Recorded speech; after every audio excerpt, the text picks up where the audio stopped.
Investigators worked through the night to determine what led a truck driver to plow down people on a riverfront bike path near the World Trade Center, brandishing air guns and yelling "God is great" in Arabic as his deadly route of terror ended with a crash, authorities said.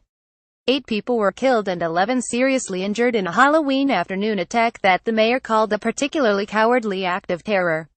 The driver, identified by officials as an immigrant from Uzbekistan, was in critical condition but expected to survive after a police officer shot him in the abdomen.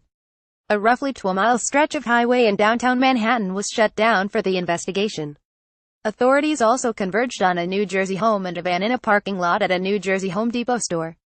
Authorities were scrutinizing a note found inside the attacker's rented truck, according to 2 law enforcement officials who are not authorized to discuss the ongoing investigation and spoke on the condition of anonymity. Police and the FBI urged members of the public to give them any photos or video that could help. The attack echoed a strategy that the Islamic State group has been suggesting to its followers. While police didn't specifically blame any group for the strike, President Donald Trump railed against the Islamic State and declared enough and not in the USA. The victims reflected a city that is a melting pot and a magnet for visitors. One of the dead was from Belgium. 5 were from Argentina and were celebrating the 30th anniversary of a school graduation, according to officials in those countries. The injured included students and staffers on a school bus that the driver rammed.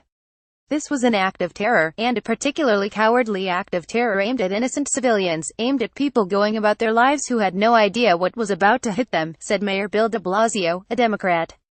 Officials who are not authorized to discuss the investigation and spoke on the condition of anonymity identified the slight bearded attacker as Sayfullo Saipov, a 29-year-old who came to the U.S. legally in 2010.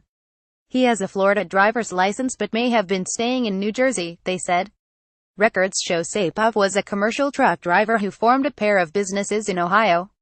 He had also driven for Uber, the ride-hailing company said. An Ohio marriage license shows that a truck driver with one of Saipov's addresses and his name, spelled slightly differently, married a fellow Uzbek in 2013. During his time in Fort Myers, Florida, several years ago, Saipov was a very good person, an acquaintance, co-bill John Matkarov told the New York Times. He liked the U.S. He seemed very lucky, and all the time, he was happy and talking like everything is okay. He did not seem like a terrorist, but I did not know him from the inside, Matkarov said. He said Saipov later moved to New Jersey and began driving for Uber.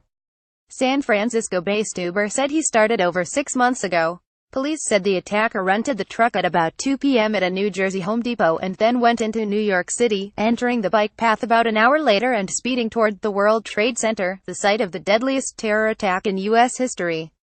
He barreled along the bike path in the truck for the equivalent of about 14 blocks, or around 0.8 of a mile, before slamming into a small yellow school bus. A person hopped out of the car with 2 guns and started yelling and screaming, said a 12-year-old student who had just left a nearby school.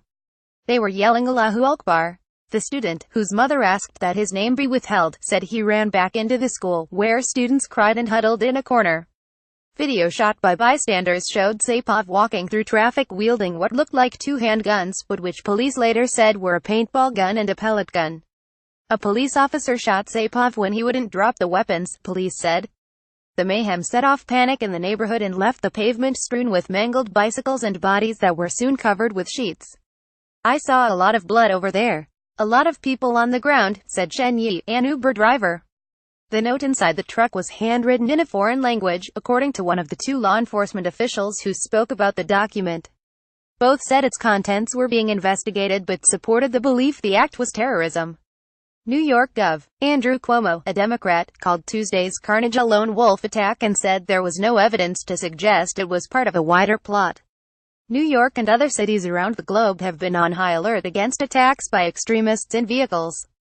England, France and Germany have seen deadly vehicle attacks in the past year or so.